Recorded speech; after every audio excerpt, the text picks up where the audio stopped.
Kolomboka, Kolomboka, la Kissa Maïle Abo Kolomboka, tous allez bongo, on dirait qu'il y a Sentinelle TV avec Proverbe 30-30. Kolomboka. Bako, Joli Sango na Malembe.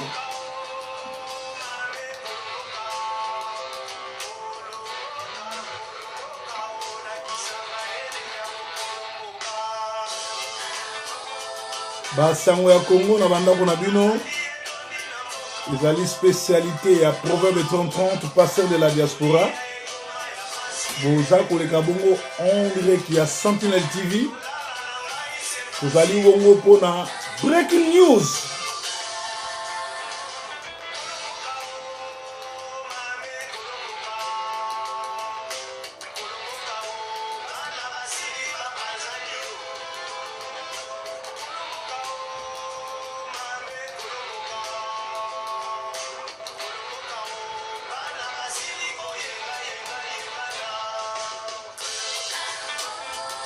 Basangwa Congo na banda kuna bino,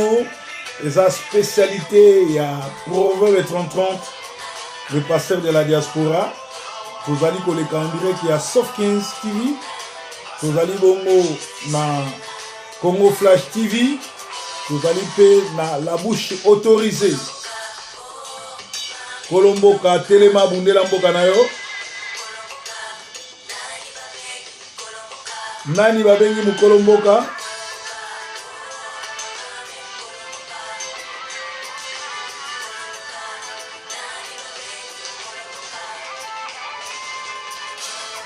Kolomboka ezali oyo atelemaka pona mboka na ye. Kolomboka ezali oyo alingaka mboka ni koleka nyonso. Kolomboka ezali oyo azali nationaliste, azali bongo na civisme na mutu na ye pona ko protéger mabele na ye oyo ezali héritage nkolo atikela ye. Makanisela biso nyonso tu ezali tourné vers Semco. Basango balobi que le 28 janvier ezali suka. Soki Kabila a continué à bloquer ba corps, ba travaux, ba rotika nyonso pe plan B et kokota en vigueur. Alors biso nyonso tokomi ko sambela ki en tout cas esimbate pour plan B ndenge na lobaki lobby ezali kitoko pona biso, plan B et ko bénéficier na biso, plan B et ko sala ke stopper misala nyonso tout na ba plan nyonso tu ya ba Rwandais na mboka na biso. Plan B tozo lelango na mai na miso, basango bosala biso plaisir bo appliquer plan B. Alors soki Kabila aza ko insister que rassemblement babimisa 7 candidats ye apona moko eza clair bande konanga ingi lobaki na kati ya rassemblement ezana mutu moko azolia azomelana Kabila o Kabila azolinga bapesa kombo po ye apona ye po asomba ye pe a utiliser ye nenga utiliser bazoba lokola babadi banga baruberwa batu nyonso tu oyo bazanga mayele o Kabila azo utiliser. Donc na rassemblement il y a un traître. Rassemblement baluka traître wana babimisa ye parce que ça simple. Soki Kabila constitution bien bakor na bango et le baki bien que rassemblement ko bimisa candidat. Mais azo compliqué bango azo senga rassemblement bimisa 7 candidats ya pona c'est que na kati ya rassemblement assez a sombi quelques batunaye o ya ko pona po bimisa premier ministre. Alors ngana yebi kombo mutuana na yebi pe combien ba foutiye na yebi pe mission ezanini. Alors soki mutu aleka niaka pona makambo ya Congo mutu ne go beba boyeba kaza traître na ba déclaration na ye bolanda ba déclaration nyonso ya bato rassemblement boyeba qui est traître ba vidéo ezali ba preuve ali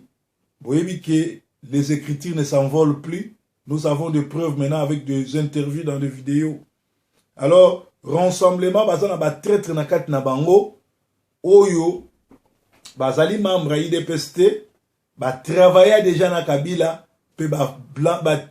faisait kochite bango, infiltrer bango na rassemblement, bango wana baliaki mbongo, bango wana bazo travailler na Kabila, pe bango wana Kabila azolinga a bimisa bango loka premier ministre. Ko fuboye babo tuna soki Kabila za sincère na bakor. Pourquoi azoluka kopona un premier ministre où il a infiltré na kati ya rassemblement? C'est-à-dire bao basambelaka na ngongo même to pesi autorisation na bandoki. Église eza na mission ko kanga bandoki, ko benga na bango kindoki, ko zongisa bango bat malamu, mais na période où to autoriser ndoki tout. Ou akoki ko utiliser kindoki ne po aboma Kabila aza na autorisation na biso.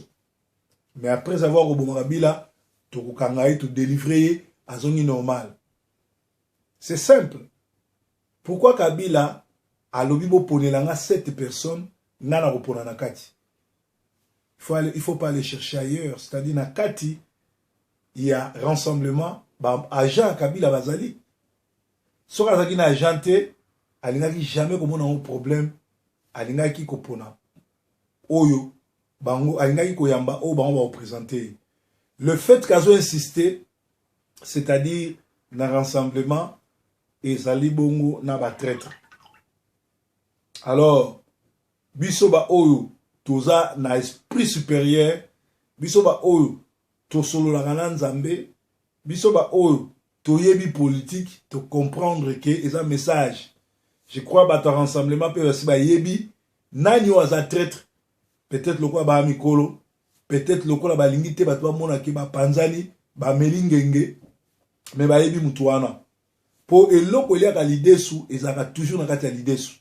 Na lobi na kimukolo nzambe afongola bino mato ya molimo po na misu ya molimo po bo comprendre likamoni na lobi me bato rassemblement ba comprendre makambo nga na lobi na yebi na yebi kombo na ye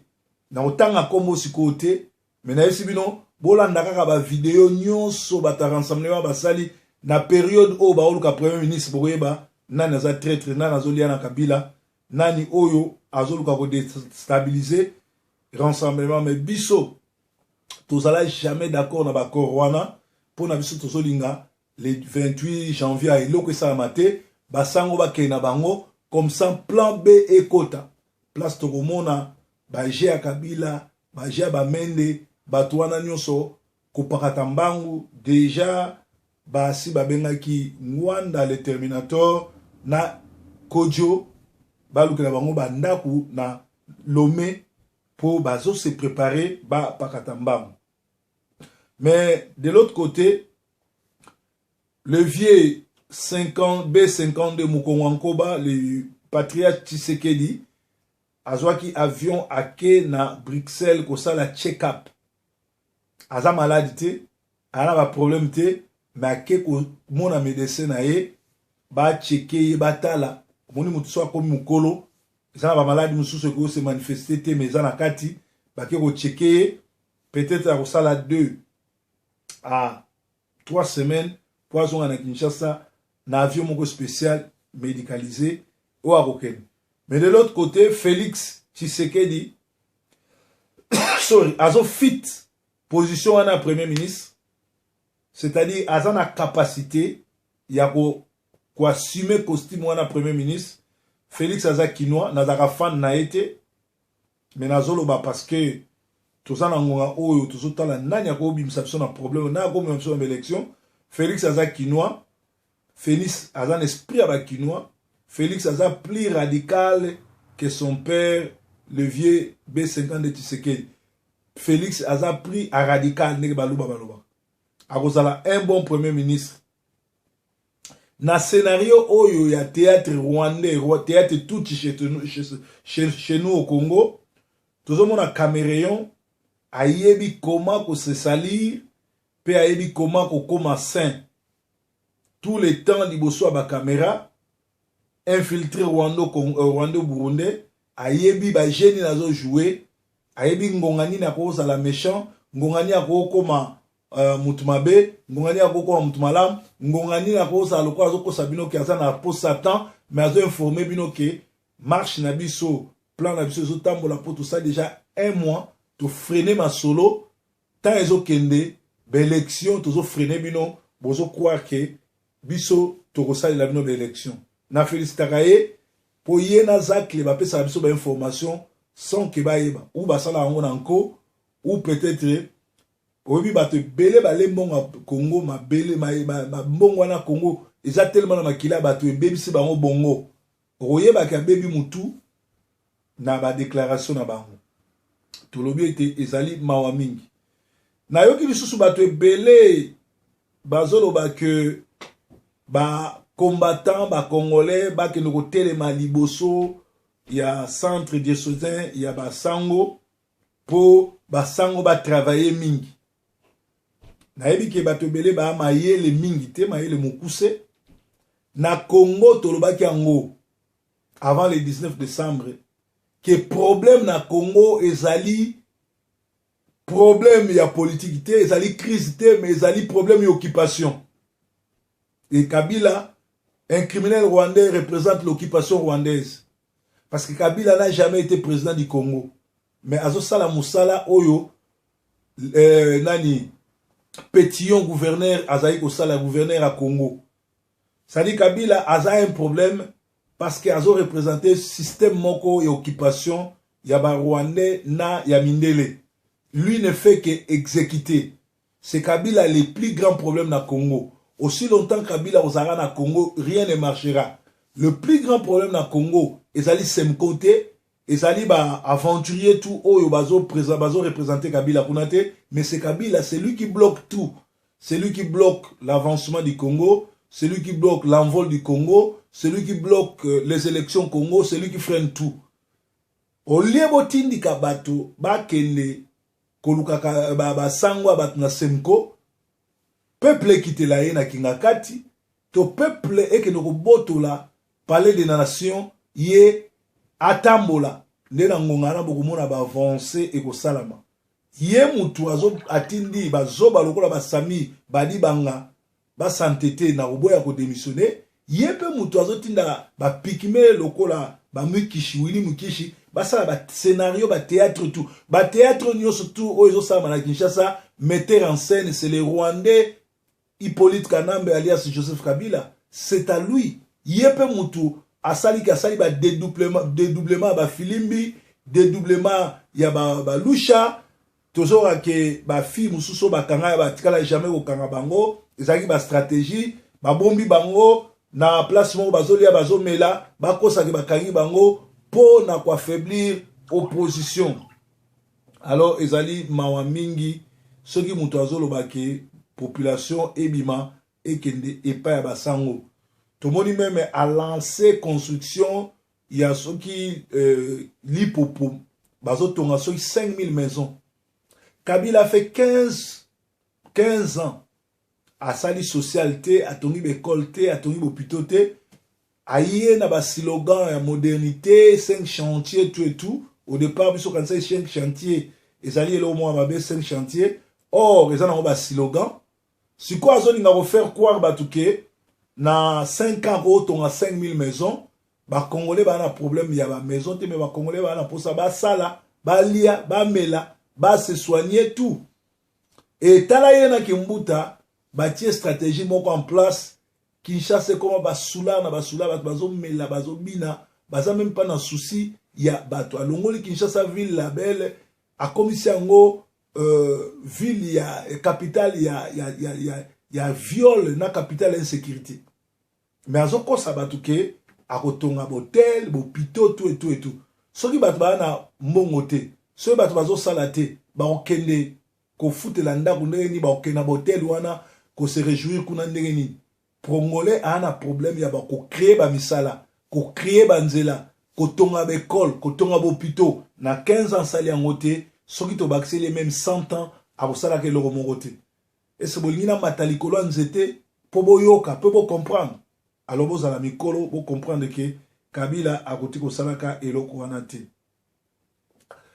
et ce n'est na bino boyeba ke toujours pesaka bino conseil téléphone oyo portable ezo salamana coltan uti na Congo coltan uti na Congo ezo salamana makila ba congolais kanda nzambe bani ko kita ko lalaka jamais na ndako otie téléphone na na charge ko solola ka jamais na téléphone otie yango na charge bokene na bopito botana ba Facebook bomona ba victime ya ba téléphone ba victime ba ziki ba kufi likola ba téléphone soki mwana no azaka na téléphone azaka na portable azaka na whatever tablette en tout cas make sure que à partir ya 22h retirer en la chambre longola en la charge yo o surveiller yango kotika ngona bana te kotika na ndako te na pesa bino pe conseil ko memaka jamais portable na cuisine okeno yamba okeno solola parce que micro na yo ekoki ko bomisa yo ekoki ko zikisa yo alors ezali conseil gratuit parce que biso na Sentinelle TV toyaka na basango mboka te toyaka kaka na mate ya la bonne nouvelle te to pesa pe ba conseil bino mo bozolanda awa ndenge toza solliciter monde entier ko sunga batu ko pesa ba conseil ko dévoiler ko aider batu soko za pembe nanga ormona na ministère c'est ce qu'on appelle un ministère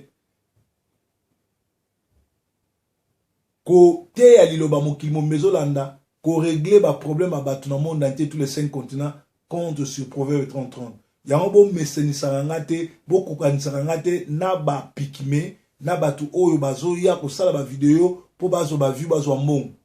biso to sala jamais ba vidéo to aka pona mbongo bien que futaka mais bokomona ke mbongo ba opesa biso tozo tsango na misala ko ile batu ba miso ba osala ba vidéo ebele bazo ba vue ebele po bazo mbongo ba tia na poche malgré ba otika la ko yebaka jamais ko telema ba otika ko yebala jamais ko sala propre ba pikime ba otika la ba pikime. Alors bon mélange à biso na bangote parce que biso ici on est en train de travailler, on est en train de sauver des vies, on est en train de pêcher les âmes pour le Seigneur et on est en train d'informer les gens en paix du respect. Basangwa Kongo na banda pour bino ezali breaking news avec Proverbe 30:30 na poto za koyinda bato bakotaki ki Mario bakanisa ki za vie facile inde libango basi a poto ba comprendre que ba Mario bazolia double basala ke lokote moi c'est mo kazo futa ba facture moi c'est abimaka libanda ko sala alambeli asombelie pe ba Mario ngo baza fidèle te omona ba bomba ina ndako mais na gauche à droite sokatika moi c'est na Afrique te awa na poto na ba WhatsApp na ba nini azana basi alors yindeli bango basi a poto ba se décider bazo benga na ba Mario nyonso ekoyinda ekozala mawa mingi. Basangwa Kongo na banda kuna bino za breaking news tuzali bongo na Sentinelle TV ezali mawa mingi. Na Manchester awa Job Lendokiski, un pasteur manipulateur, un sorcier, a prouvé devant le monde entier, na face à monde entier que azali un démon. Il faut aller na délivrance pour asali ba commentaire azokumisa ba to ba se masturbaka. Ezali honte pona mutuane wana ba bengi pasteur qui ne fait que manipuler un monsieur qui a